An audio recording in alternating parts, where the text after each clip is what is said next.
सुंदर गीत हमारे मास्टर पंकज भाई और संग में हमारे बड़े ही सुंदर ढोलक के वादक पूर्वांचल टापर भैया पिंटू और बड़े ही हमारे शुभचिंतक भोजपुरी विरहा लोकगीत के गायक मार्कंडे राजभर स्टूडियो में बैठे हुए हैं। साथ में निर्गुण सम्राट जितेंद्र राजभर जीतू, बगल में भैया कमलेश भैया हमारे, और हमारे आदर्श परम पूज्य घनश्याम म्यूजिक रिकॉर्डिंग स्टूडियो बस्ती भुजबल अहरौला आजमगढ़ के सौजन्य से ये भीमवादी गीत आप सबके बीच में हम भोजपुरी विरहा लोकगीत गायक विजय सिंह यादव तमाम लोग के साथी के चर्चा पे और बड़े ही अपने शुभचिंतकन के प्रस्ताव पे ये गीत आप सबके बीच छोड़ रहा बानी। आशा नहीं पूरी उम्मीद है कि जरूर पसंद आई। बड़ी ही सुंदर गीत हमारे मास्टर बजा दल का। होठवा के ललिया कनवा के बलिया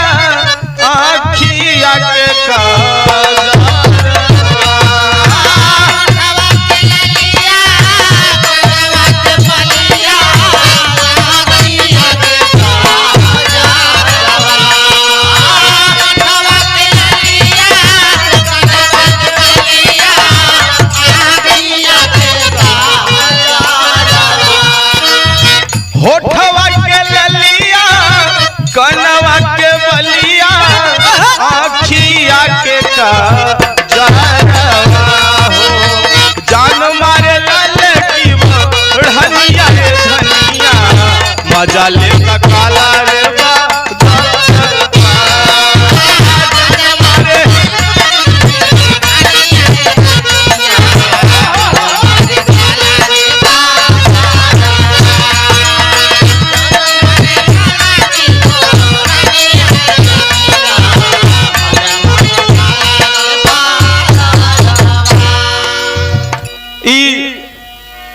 आज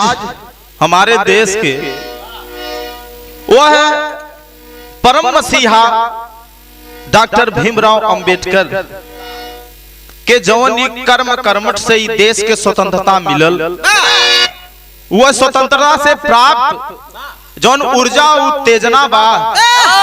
वह उत्तेजना से परिपूरित हो करके भारत के उन वीर सपूतों और ललाओं को मद्देनजर रखते हुए कवि जी एक लाइन लिख दे मास्टर। भैया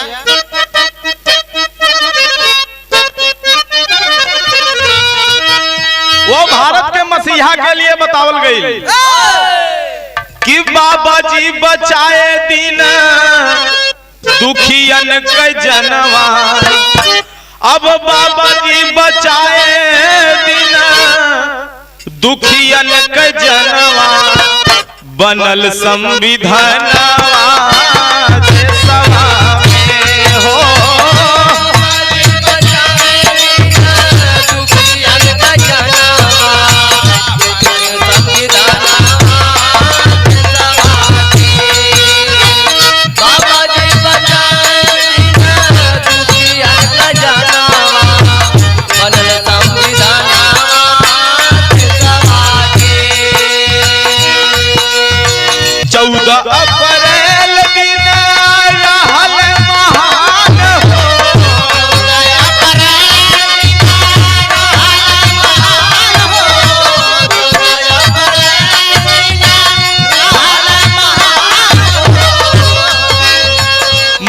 छावनी में जन्म पूर्णिमा के चांद हो, छावनी में पूर्णिमा के चांद हो,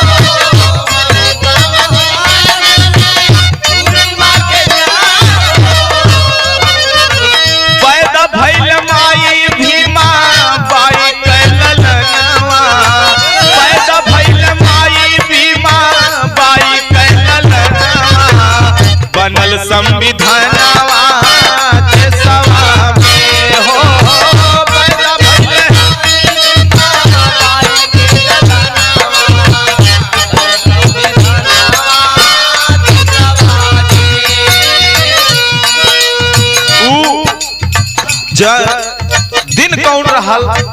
14 अप्रैल सन 1891 में यह भारत देश के मसीहा डॉक्टर भीमराव अंबेडकर के जन्म भइल। वही देश में जहां रामकृष्ण गौतम गांधी जन्म लहलन, आज वही देश में होत का है यहाँ के रहे वाली जनता के साथ भाई कर मनुवादी चतुकारी अंग्रेज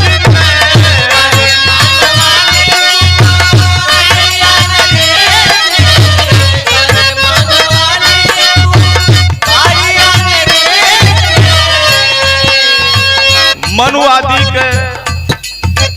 जवानी अनुनाई रहलन, उ जाके अंग्रेजन से भारत के भेद बतावत रहलन। हमके पिटावे लेला ठाक अपन भेज के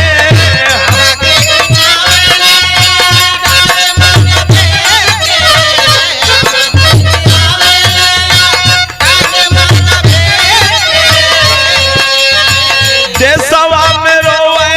गरीब रातों दिनवा, देशवा में रोवे गरीब रातों दिनवा, बनल संविधानवा देशवा में हो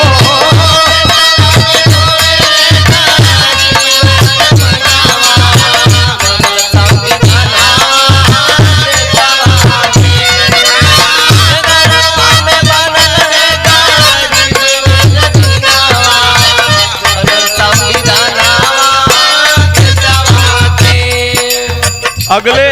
बंद में कवि जी बड़ी ही अनोखी चीज लिखलन, शायद के रहा वाले भारतवासियों के मालूम भी ना हो। सभी है समान गांधी गोरों से बताए,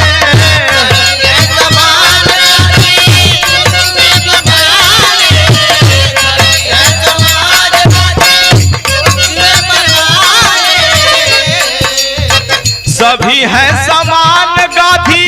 गोरों से बताए,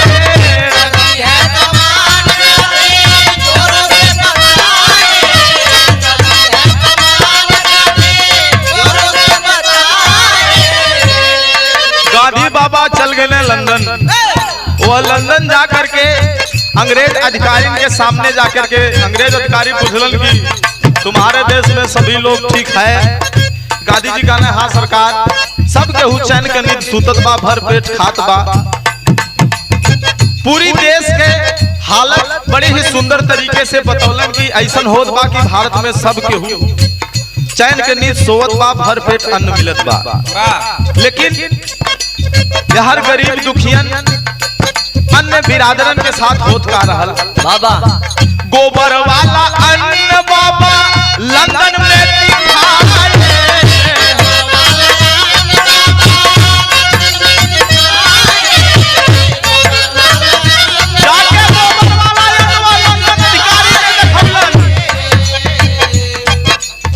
यही के गरीब करे हवा भोजनवा, यही के गरीब करे हवा भोजनवा, बनल संविधानवा देशवा में हो।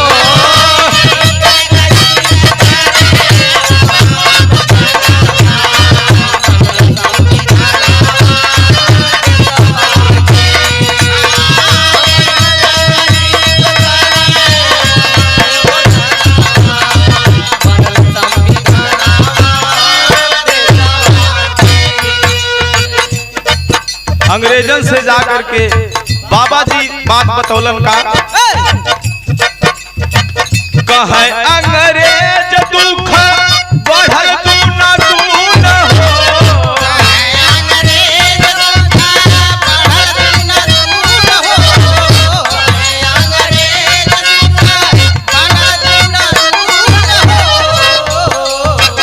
सबको समानता का चाहिए कानून हो,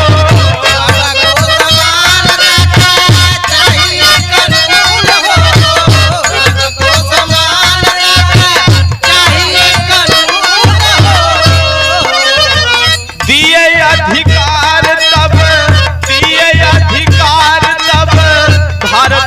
रतनवा दिए अधिकार तब भारत के रतनवा बनल संविधानवा देशवा में हो।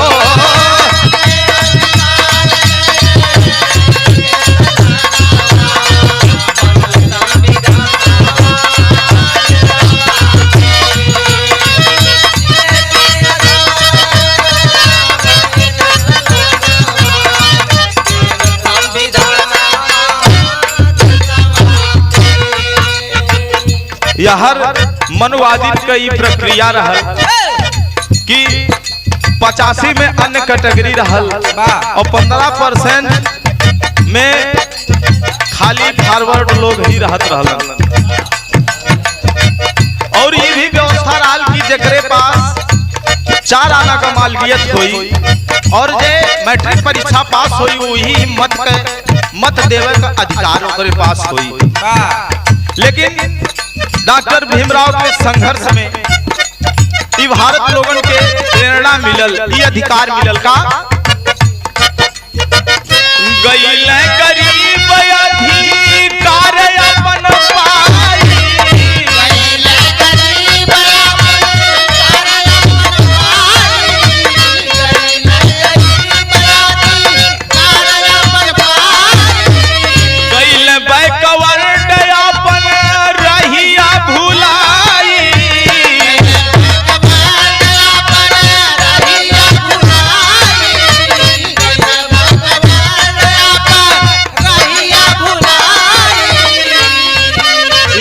सब कर मसीहा बाबा लिखन विधनवा, सब कर मसीहा बाबा लिखल विधनवा बनल संविधानवा देशवा में हो।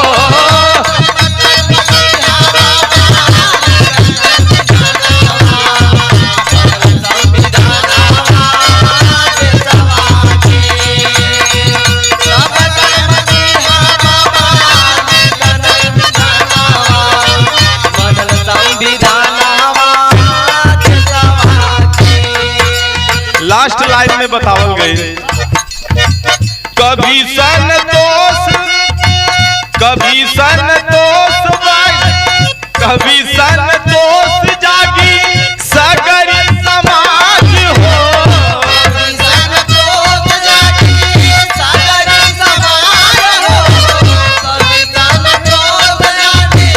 सगरी समाज हो। अगर देश के जनसंख्या अपन एक मत बना ले, अगर संगठित और शिक्षित हो जाए, देश में नई चेतना फिर से आ सकेले। यही से बतावल गई फिर से यही है देशवा में साहब जी का राज हो,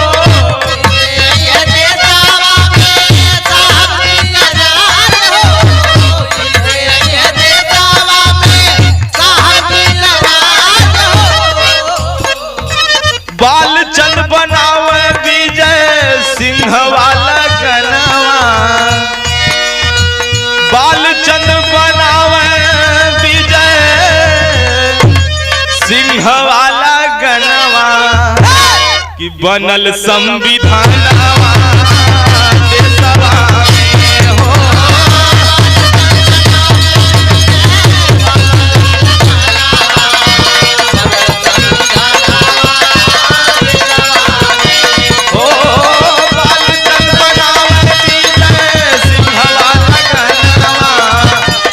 संविधानवा देशवा में भारत के वह वीर सपूतन के जे भी आज देश के लिए अपने